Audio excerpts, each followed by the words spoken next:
inspired you to write Right Before I Go? Well, the death of my very close friend Kevin Gill by suicide, I saw there was so much shame around the topic, and a lot of it is explained in the play. So I guess you have to see the play to find out. Uh, but I first thought, I'm a comedy writer. How can I tackle a subject as serious as this? And then I thought, no, like my perspective is an important one. And also, I started searching online for real suicide notes because I wanted to know why he did what he did. And I couldn't get a hold of his note that he had sent to his ex-boyfriend. And I was mentioned in the note. So I thought maybe these other notes would give me the answers to why. And so I Googled it, and suddenly I got Kurt Cobain and war veterans and Virginia Woolf, and I would copy and paste them, and they were just so heavy to read. It was a lot. And I would copy and paste them and put them in a folder. And then all of a sudden I thought, this is a play. Like, what if it was read like Vagina Monologues or Love Letters with four actors on stools with music stands? And then I thought, all right, I'll add facts because as I started Googling the facts of suicide, they were so impactful. And I thought they're just four actors reading facts in these notes. And I did that in the 2015 Hollywood Fringe Festival. And the format just naturally came to me. It kind of became a history lesson of how, because I want to do it chronologically. In the beginning, a lot of suicide notes were printed in the newspapers, and then shame became a part of it, and then they were not, and then it was everything was hush hush, and you would lie about or make up stories and say how the person died, but not tell the real reason. And the show in 2015 was very hard hitting. People were, kind of stumbled out of the theater, but it started a discussion, and we had talkbacks after every time we did the play. And a lot of my friends that were my same age that had teenage kids kept asking, is it okay if I bring them? And I said, well, you're the parent. I don't know the maturity level of your child. And they would bring them, and I found out more people our age had a problem talking about it, the young people, because they're out there communicating and reading and seeing everything and going to school and not knowing if they're going to come home alive. They're used to dealing with stuff like this. And those young people would keep me out on the street after the play to talk for like an hour. They just wanted to talk about it. And that's when I really knew that I had something. Um, and we did a few more readings. We did a big, big reading at Town Hall in New York in a big 2,000 seat theater. And all these Broadway stars kept attaching themselves, Judith Light and Lois Smith and Ellen Burstyn, who won Oscars, and Vanessa Williams wanted to host it. And we had the great Michael Wilson, who's directed a lot of the Horton Foote revivals on Broadway, directed it. And we had just a great experience doing that.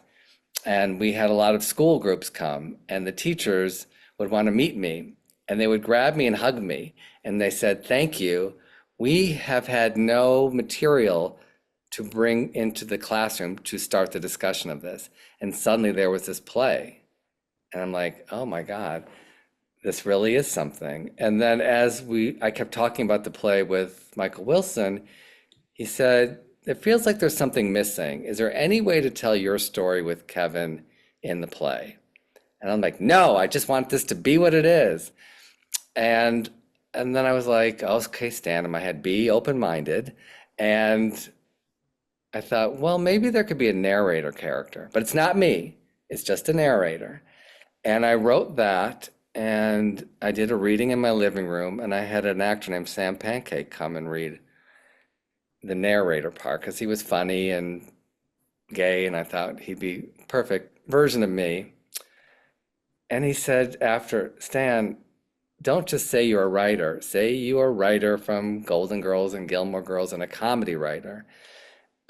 Open your heart and really put it out there. And I was scared to do that. I was like, all right, I'll do it. And then he also said to me, I know why you asked me to do this. And I was like, why? So when he first moved to Hollywood, he came home and found his roommate hanging in the closet. I had no idea. And Hmm. I found this play has just brought in all these people that have had experiences with suicide. And unfortunately, it's not uncommon. And I Mhm. just recently saw him years later, just on a plane in July going to France. Hmm. And I thanked him and I said, if it wasn't for you, I don't think my play would have been published and it wouldn't be performed all over the United States and hopefully one day around the world, if you hadn't challenged me to dig deeper and be more honest. And so we were doing the play in Orlando, maybe 8 years ago, and I said to Michael Wilson, just hire somebody old and funny to play the narrator. And that guy got a paying gig the day before, and it was like 42nd Street. And Michael said, Stan, you're up. Oh my And gosh. I hadn't acted since college, which was many years. I did get a BFA in drama I thought I'd be an actor. And so we sat down to read it once. And at the very beginning, I got to my friend's name and it Mm. got stuck right here. Yeah. I felt if I said his name, it would have been like Niagara Falls. Mm. And all the actors are holding my hand, and you can do it, you can get through it. And my glasses filled with tears, and I got through it. And I've been performing in it now many, many, many places with big name actors like Blair Underwood and Vanessa Williams did do the play with me. Hill Harper, who's now running for Senate. Virginia Madsen, Academy Award nominee from Sideways, cast members from Gilmore Girls, and college and high school students. That's Hmm. great. And I feel honored to do it. I wish I could do it somewhere every weekend. It's still really, really, really difficult to perform. And I require that everyone that does the play, since it's only an hour, to have a talk back after with a local mental health professional. And to me, that's the best part of the play. It becomes like group therapy because I'm so honest in the play, the audience becomes honest. And I've heard them admit to things, sometimes in front of their kids, that they've never said out loud.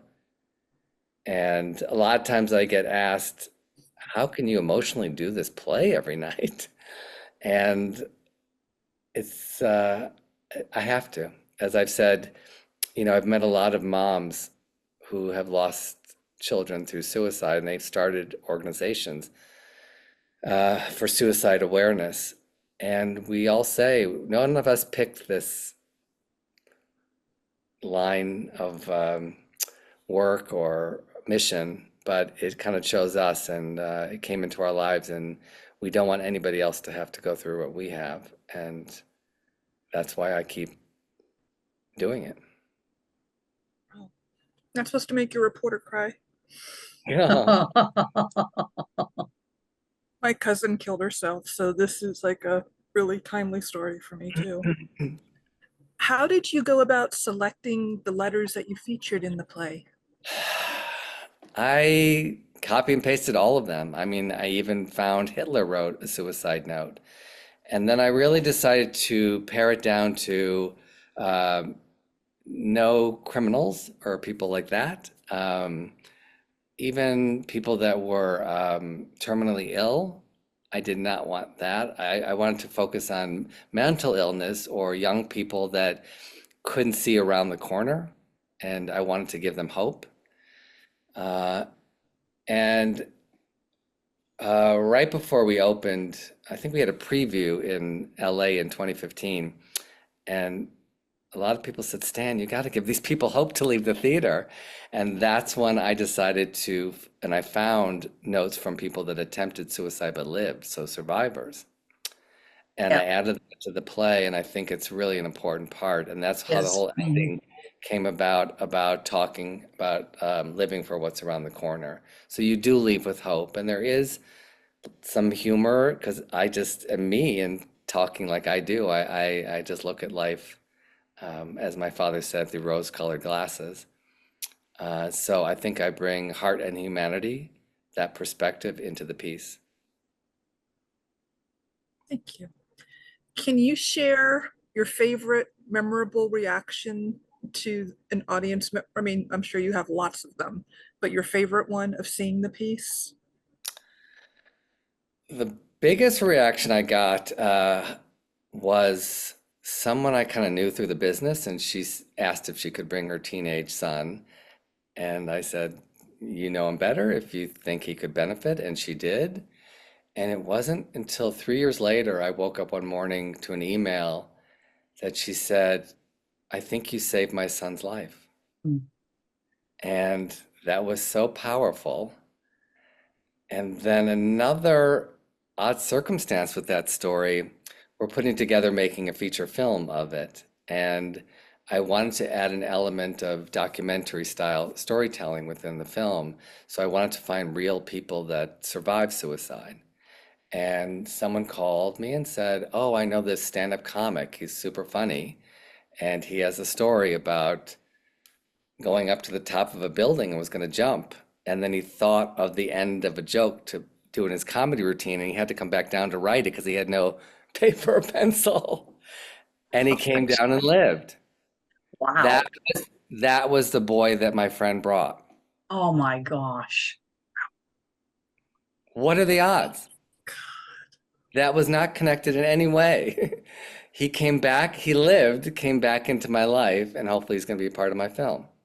Wow, that's That great. is insane. Oh my God. That's why I feel there's this kind of divine presence around the film, and maybe it's Kevin up there kind of guiding this whole process because he loved putting things together, and he loved starting companies. He loved to remodel houses, which I hate, and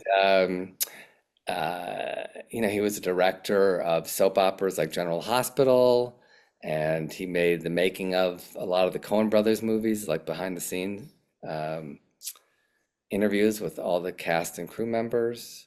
Mm, Um, Wow. so he's probably watching over this and putting it all together. absolutely. Divine intervention. And how do you balance the sensitive subject matter with the need to engage and educate the audience?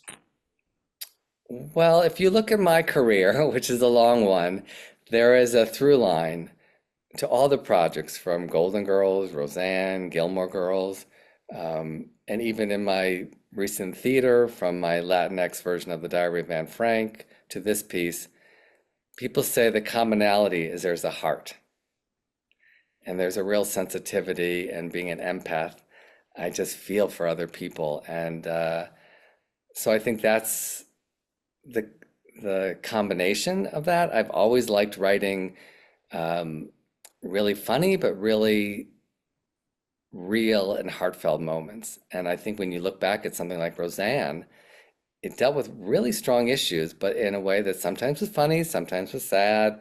And there are definitely moments of Golden Girls on that show. We tackled suicide. I wrote an episode about sexual harassment. Unfortunately, we're still dealing with it in the workplace. Um, Dementia, they did episodes, homosexuality, a lot of issues, but dealt with just treated it realistically, but with a heart and a sense of humor. Thank you. And how has your background in television writing influenced your approach to this play? I think my background in television helped write it fast. When you work on television shows, you don't have a lot of time. You sometimes have to rewrite a script in a week or sometimes overnight. And the first time I did, always do my readings of my new plays in my living room and invite people over, serve them a little wine, and then get their opinion on it. And so I put all these notes together, and I had a group come and read it, and I had some people. And one was a producer who produces for a Fringe Festival. And he was like, you've got to get this in the festival now. I'm producing it this year. I'm like, but it's like a month away. And so I think because had so much experience writing for television, I was like, a month, that's like forever. I can do that. And I did it, and I'm really glad I did do it. I was actually working in Russia. Sony had brought me to Moscow to create a Russian Roseanne show. Oh my goodness. And I was there April and May of 2015. And then the Fringe Festival came up in July, and they wanted me to stay in Russia. And I said, I have to do this play. I've got to come, I'll come back in the fall, but I just knew it was something important I had to do. I didn't know why. It could have gone nowhere, but something just said, come back to America and tell this story. And what role do you think theater can play in raising awareness about mental health and suicide prevention? I think theater and all media, it's a way of reaching people in a, especially theater. You're in a shared space and having a shared experience. And after COVID, we were all in our own little rooms or our little boxes on Zoom, and to be in a space and experience this story unfold, and then you look around and you realize we've all had different experiences with this. Or I love in the play how we talk about, there's so many suicides per hour. So like while you're in this theater, 40 people are going to die by suicide. And that always creates a gasp from the audience. And I put it there for a reason. I want them to think we're just sitting here watching a play and people are choosing that they feel they have no other option than to die by suicide. Sorry. I mean, basically on that topic, how do you prepare emotionally to narrate this piece? Like, I know you said you have tears welling. How do you do this every single time? Uh, it's a calling. Yeah, I feel like it's when I teach. I kind of ask the universe, I'm just going to be a vessel. I'm just going to open myself up and let whatever comes through comes through. So in teaching, all of a sudden these things that come out of my mouth that sound smart, I'm like, I'm not that smart, come out. And I feel like that's the way with acting too. When I first started doing it, I would ask like my friend Michael Urie, who's been on Broadway and done many shows, and you do 7 or 8 shows a week. And I'm like, how do you do it? And I just feel it's a privilege that I get to do it. And especially, coming down to Tampa and doing 2 in a row, it's always great to do more than one show in a city and get to meet people. And that was really my dream with this piece. I wanted to go into communities and provoke conversation and to work with new actors or anybody. That's why I created the play to be read at music stands and sitting on stools, so it can be done with a day of rehearsal or months of rehearsal. And but that it's very accessible and it's not cost prohibitive for even a community theater to put it up. And to piggyback on that question, what has been the most rewarding aspect of bringing this to the different communities? The most rewarding aspect has been the connections I've made with people like yourselves, getting to know people in different communities, seeing how the communities are different or how they're the same, especially touching young people. I'll tell you one story. One of the first times I did it at a school in Claremont, I had to wear a microphone. And you have a power pack on. So after the play, I go to the lobby and I'm signing autographs and meeting people. And a student comes up and says, I'll walk you back to the dressing room to take your mic pack and put it back where we keep them. And I said to her, it's okay, I know where it is, I can do it. She goes, no, I want to walk you back. I'm like, okay. And as we're walking back, she said, this has meant everything to me to be a part of this production. She says, I've not told anybody but this. And she rolled up her sleeves and said, I'm a cutter. And, this was very important for me to be a part of this and to meet you and to talk to you. And again, that's when I just realized I have to keep doing this and meeting these kids or people of any age and, that they can start a conversation about this and not feel so alone. Yeah, absolutely. And what message do you hope that the audiences take away from seeing this show in September?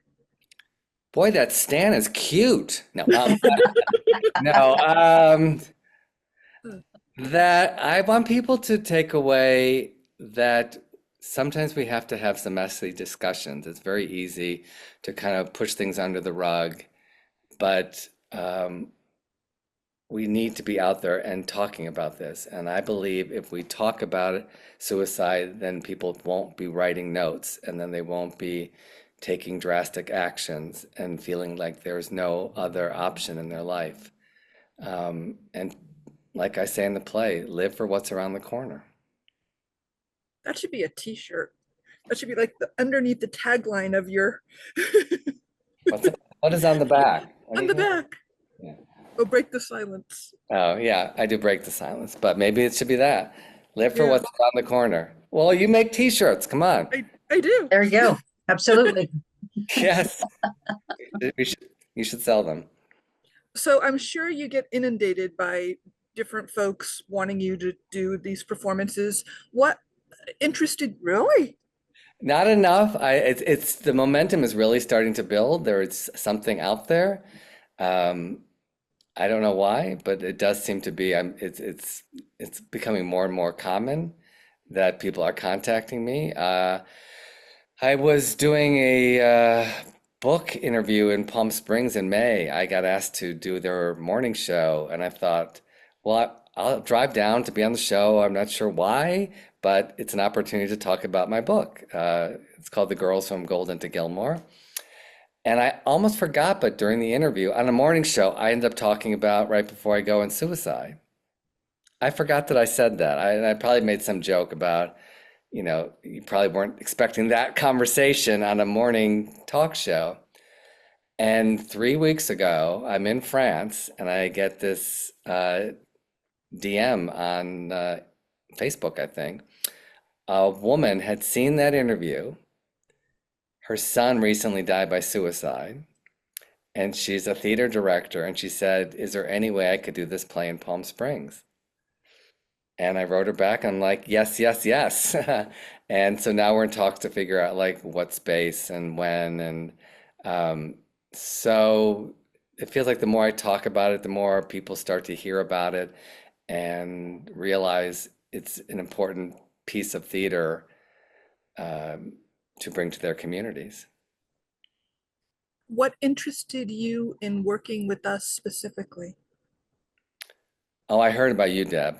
I Oh hear dear. you're I hear you're a troublemaker, and Oh, I think I am too. I seem to be drawn to controversial subjects. When we had an office at the old MGM lot, we asked them to change the name of the building because it was a Robert Taylor building, and he had named names during the McCarthy trials. My Diary of Anne Frank. I got death threats for doing it, and I had to go on CNN and talk about it. And with this subject, I was all set to do it at a college in the northern part of your state, and we were about to make travel arrangements, and the head of their mental health department put the kibosh on it because he said talking about it would create more suicide. Oh, oh my, Yeah. And he also thought there was too much LGBTQ content. oh my. There's two notes. Two notes. Hmm. Yeah, so that's why when you contacted me and you talked about your governor, I was like, these are my people. we need to do it. We need to do it. We need to do it. How do we do it? How do I get down Yeah, there? yeah.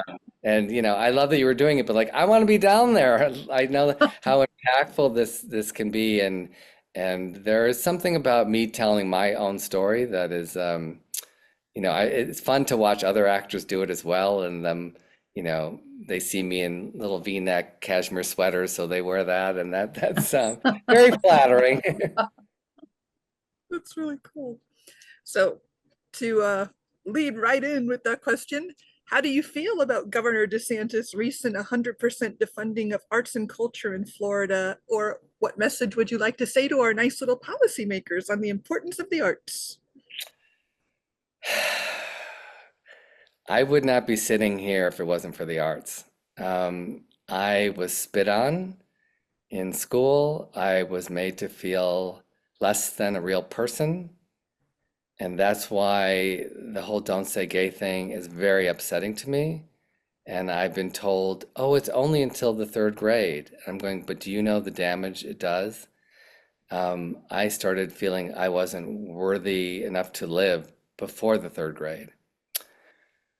Um, Arts is so important. It was the only place that I found my tribe, and I felt seen and accepted and loved. And my mom would just, I went to a summer theater camp, and I was used to being bullied and hated in school. And then during the summer, I was the most popular kid. And my mother would be like, she says, it's so cute. Everyone's screaming, bye, Stan, see you tomorrow, bye, Stan. And she noticed that. But it made me think, I'm the same person. Why in one environment of school, I'm disliked and picked on, and another I'm celebrated? And it was because I was in my element and I found joy in theater and I found laughter and comedy and where I excelled. And that's why it's so important to fund the arts as much as you fund sports. We're all human beings, and it's important for us to give those spaces validity and a place for young people to go home and find your people. And this is not on the list, but which is easier for you to write, comedy or drama, and why? I'm just drawn to comedy. As my dad said, I looked at life through rose-colored glasses. I'm like, what does that mean? And he bought me a pair of sunglasses that were purple. Um, and then he wonders why I turned out gay. So it's his fault. No, I just have always, my mother said, my brother came out like crying out of the womb. She said, I came out laughing with this big Laughing. smile on my face. So I think I just always just laughed. And I just love that it's such a weird thing, laughter. Where does it come from? But I love making people giggle. It's a cool thing that I don't know why I have this. I don't think of myself as funny, but I think it's just my weird slant on life and the way I say things in a very dry, sarcastic way, I guess. Uh, Mhm. I don't mean to do it. It's just the way I talk, I guess, and my point of view. And so, but if you can make people laugh and feel, and if they cry all within a piece, you're golden. Would you Absolutely. mind, since it's a lot sooner than I thought it would be, if I did ask you some of the other questions? Sure. So at what age did you decide that this is what you wanted to do with your life? Well, if you read my book, you'll find out what age I wanted. Ah, Gotta get that plug Okay, in there. yeah, you Um, do. fine. Age 7, I was at summer theater camp and they gave me really horrible plays to do, like The Princess and the Frog. And I just couldn't perform them. They were beneath me. So I would, in a, I guess, very precocious but charming way, I would rewrite the plays and add humor to them. And yeah, at 7, 7.5, like Oh what my kid does gosh. that? And the first time I heard that laughter from an audience, I was hooked. And I knew that's where I belonged. And your writing on all of these shows is highly acclaimed. How did you get your foot in the door for writing for television? That's what my grandmother would say. Just get your foot in the door. We even got the job on Golden Girls. Just get your foot in the door. And I was like, Grandma, my foot is in. I need to get the rest of my body in. Um, just hard work. And, I was brought up in the Midwest, and just if you worked hard, and I would write between school and after school jobs. I would write on weekends with my writing partner and just keep creating more scripts. And eventually one got noticed, and um, never giving up. There's a lot of people in this business and in any business that will tell you no, and using those no's to energize me to keep going or find, reinventing myself if there were too many no's or too many blocks in my path.